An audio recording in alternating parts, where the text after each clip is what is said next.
Now let's talk about the breath of life that is air. ठीक है, कि जो हम सांस लेते हैं उसके बारे में हम पढ़ेंगे। और सांस क्या लेते हैं हम? What we breathe in air. ठीक है, so the breath of life या the breath of life that is air. Air के बारे में पढ़ते हैं। What exactly is air? Air को हम एटमॉस्फेयर भी बोलते हैं। सोच के देखिए एटमॉस्फेयर क्या होता है। Atmosphere is a mixture of gases. एक गैसेस का भंडार है atmosphere. Cover like a blanket. ठीक है, पूरी अर्थ को एक ब्लैंकेट की तरह ये कवर करता है।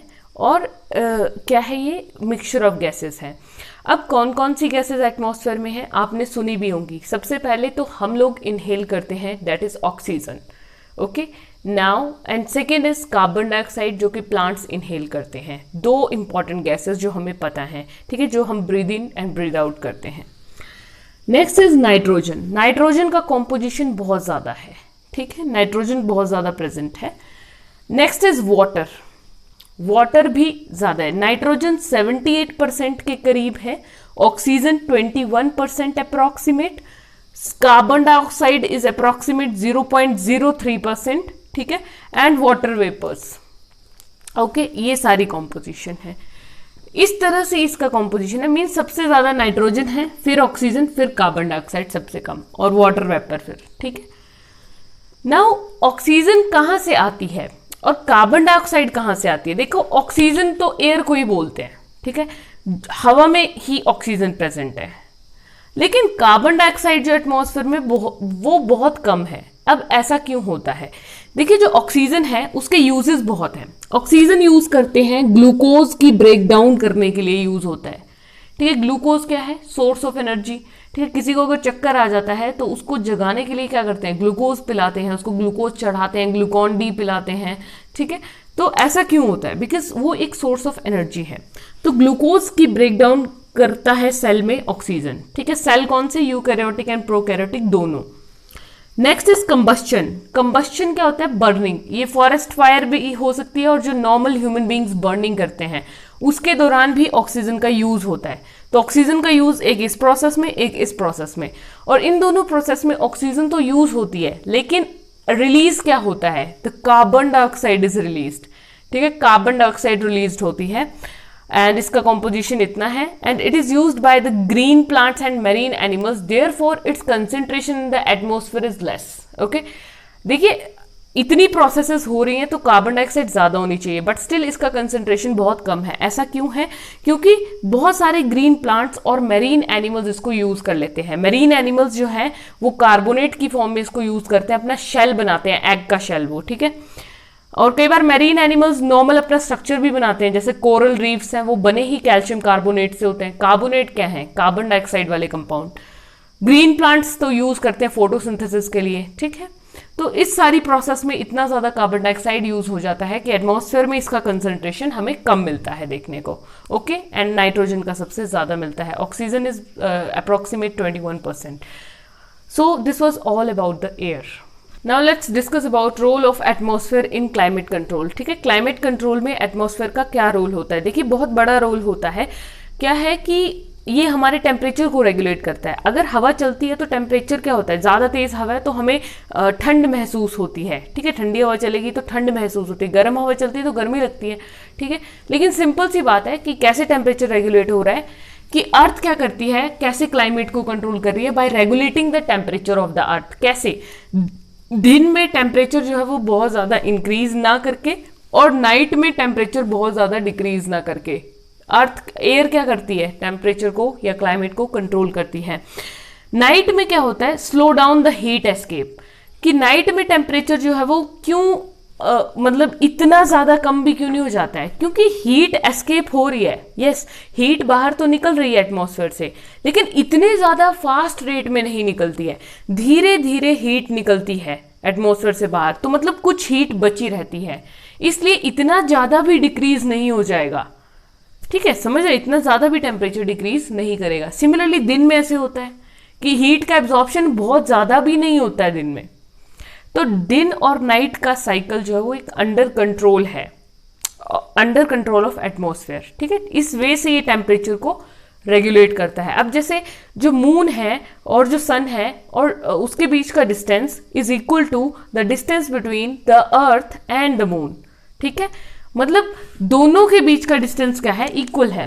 लेकिन स्टिल क्या होता है कि जो मून है उसमें एटमॉस्फेयर नहीं है। मतलब आप सिंपल इतना सा बात याद रखिए कि मून में क्या है, एटमॉस्फेयर नहीं होता है, अर्थ में एटमॉस्फेयर होता है, ठीक है, दोनों के बीच का डिस्टेंस इक्वल है। अगर ये सन है, ये अर्थ है, ये मून है, तो दोनों के बीच का डिस्टेंस क्या है, इक्वल है। लेकिन जो मून है उसमें एटमॉस्फेयर नहीं है और अर्थ में एटमॉस्फेयर है, और मून में एटमॉस्फेयर ना होने की वजह से ही इसका टेम्परेचर 110 डिग्री सेल्सियस तक पहुंच सकता है। लेकिन अर्थ में टेम्परेचर कैसा होता है, बिल्कुल कंट्रोल्ड होता है, ठीक है, अर्थ में टॉलरेबल टेम्परेचर होता है, मीन्स टॉलरेट कर सकते हो आप, ठीक है, इट इज टॉलरेबल। लेकिन यहाँ पे क्या है, 110 डिग्री सेल्सियस बहुत ज्यादा हाई है, तो because no atmosphere, no temperature control, here the atmosphere is present and therefore the temperature is controlled in a well manner. Okay, so this was all about that how the climate control take place.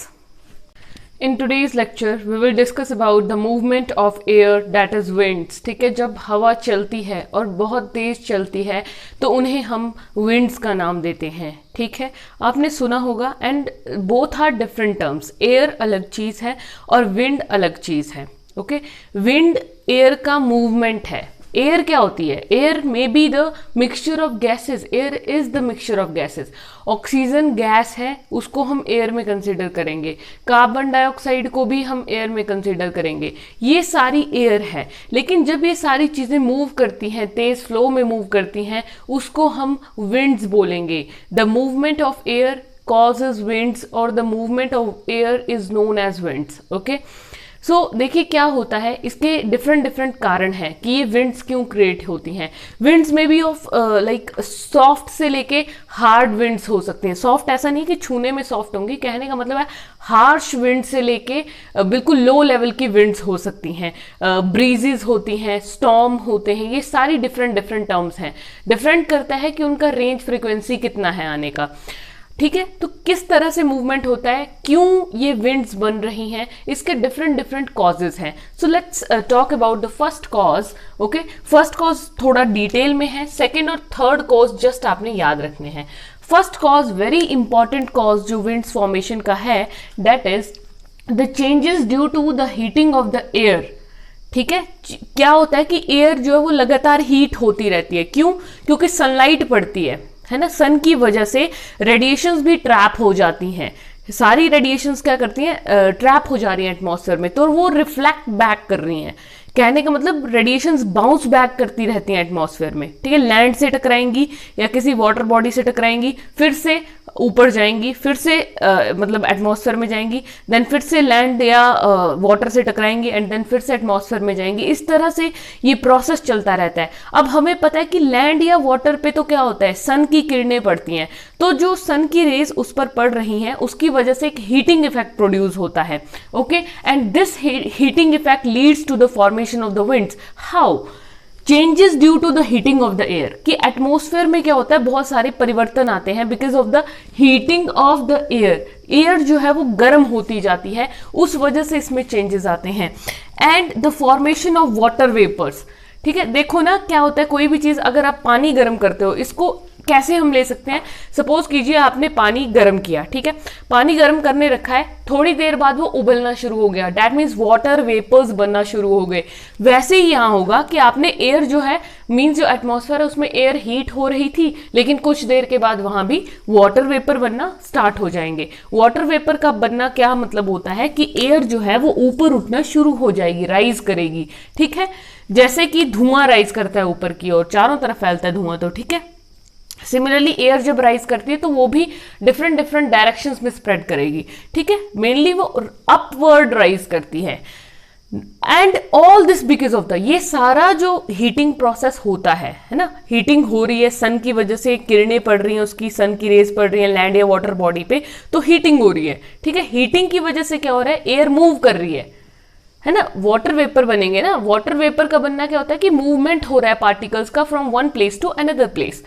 तो that means कि ये इसलिए हो रहा है क्योंकि reflection हो रही है रेडिएशंस की, रेडिएशंस बाउंस बैक करती हैं, सन की रेडिएशंस पड़ती हैं यहाँ पे लैंड या वाटर बॉडी पे, टकराएंगी वहां पे, दोबारा बाउंस बैक करेंगे एटमॉस्फेयर की तरफ को, ठीक है। तो इस तरह से ये प्रोसेस चलता है and this all leads to the, क्या होता है यहाँ पे, मूवमेंट होता है, मूवमेंट हो रहा है हीटिंग की वजह से। अब सवाल ये उठता है कि वाटर बॉडी में एयर ज्यादा फास्ट मूव करती है या फिर जो लैंड है उसमें ज्यादा फास्ट मूव करती है, मूवमेंट कहाँ ज्यादा फास्ट है, ठीक है, और कौन सी ज्यादा गर्म होती है, फास्ट हीटिंग कहाँ होती है और फास्ट कूलिंग कहाँ होती है। तो याद रखना है कि जो फास्ट कूलिंग और फास्ट हीटिंग दोनों जो लैंड में आपकी एयर होगी उसकी होती है, ठीक है। लैंड में जो एयर प्रेजेंट होती है उसी की फास्ट हीटिंग होती है और उसी की फास्ट कूलिंग होती है। कहने का मतलब है कि अब देखिए जो ये मतलब जो एटमॉस्फेयर होता है ना, ठीक है, उसके दो कंपोनेंट्स, तीन कंपोनेंट्स हैं वैसे तो, दो हैं, बायोटिक एबायोटिक, ठीक है। लेकिन जो लैंड वाटर और सॉइल है या लैंड वाटर और जो एयर है उनमें क्या हो रहा है, देखिए तीनों आपस में कोरिलेटेड हैं। जो लैंड है उसकी हवा ज्यादा गर्म होती है और ठंडी भी ज्यादा जल्दी वही होती है, गर्म भी ज्यादा जल्दी लैंड की हवा होती है। लेकिन जो वाटर के ऊपर हवा होती है ना, वाटर के ऊपर जो एयर है वो थोड़ा स्लो हीट अप होगी और थोड़ा स्लो कूल अप होगी, ठीक है, क्योंकि वाटर ट्रांसपेरेंट है, ये रेडिएशंस को उतना ज्यादा एब्जॉर्व नहीं कर पाता है। कुछ पर्टिकुलर कलर्स होते हैं डार्क जो रेडिएशंस को एब्जॉर्व करते हैं, तो लैंड में वो कलर्स होते हैं, लेकिन वाटर इज कलरलेस, हेंस यहाँ पे फास्ट हीटिंग का प्रोसेस आएगा, ठीक है। मेन कॉन्सेप्ट जो इसमें लगता है that is of specific heat capacity, ठीक है। ज्यादा डिटेल में आपको जाने की जरूरत नहीं है, बाकी इतना याद रखिए कि जो लैंड है उसमें फास्ट हीटिंग होती है और फास्ट कूलिंग भी लैंड की होती है। जमीन ज्यादा जल्दी गर्म होती है, मतलब जो इसकी एयर है, और जमीन की एयर ही जल्दी ठंडी भी होती है as compare to the hydro water bodies, ठीक है। Now the movement of air from one region to the other region creates the winds. अब क्या होता है, एयर अलग अलग रीजन पे मूव करती है ना। कोस्टल एरियाज में भी जैसे क्या होता है, हमेशा पहले लैंड की एयर मूव करती है, तटीय क्षेत्रों में भी जो लैंड वाला पोर्शन है उसकी एयर मूव करना शुरू, वहां पे हीटिंग होना शुरू होगा, ठीक है, वहां हीटिंग पहले शुरू होगी। तो जो हमारा सरफेस के ऊपर एरिया है, मतलब जो एटमॉस्फेयर है, उसमें एक लो प्रेशर क्रिएट हो जाएगा। जैसे ही लैंड में हीटिंग होना शुरू होगी लो प्रेशर क्रिएट हो जाएगा। अब क्या होगा, उस लो प्रेशर के क्रिएट होने की वजह से धीरे धीरे वाटर की भी हीटिंग होना स्टार्ट हो जाएगी, ठीक है। तो कहने का मतलब पहले लैंड की हीटिंग देन वाटर की हीटिंग, ओके, और रेट भी हमने पढ़ लिया। अब देखो जब इन डिफरेंट रीजन्स की हीटिंग होगी, लैंड की अलग वाटर की अलग, तो एयर जो है उसका मूवमेंट होगा and this movement will leads to the formation of the winds, okay, first point is clear. Now second, rotation of earth. हमें पता है कि अर्थ जो है वो अपने एक्सिस के अराउंड घूमती है ना, तो अर्थ जो है उसकी रोटेशन की वजह से भी क्या होता है, मूवमेंट हो रहा है, तो विंड्स क्रिएट होती हैं, ठीक है। Next is presence of mountains. Mountains की वजह से विंड्स क्रिएट होती हैं, क्योंकि हवा का रास्ता है उसमें माउंटेन्स एक रुकावट की तरह है। That is also long process. आप इतना याद रखें कि माउंटेन्स रेंजेस जो प्रेजेंट हैं वो भी हेल्प करती हैं विंड क्रिएट करने में, क्योंकि अनइवन डिस्ट्रीब्यूशन होगा एयर के मूवमेंट का, अलग अलग जगह माउंटेन्स है, तो इन वेज की वजह से मूवमेंट होता है एयर का और विंड्स की फॉर्मेशन होती है।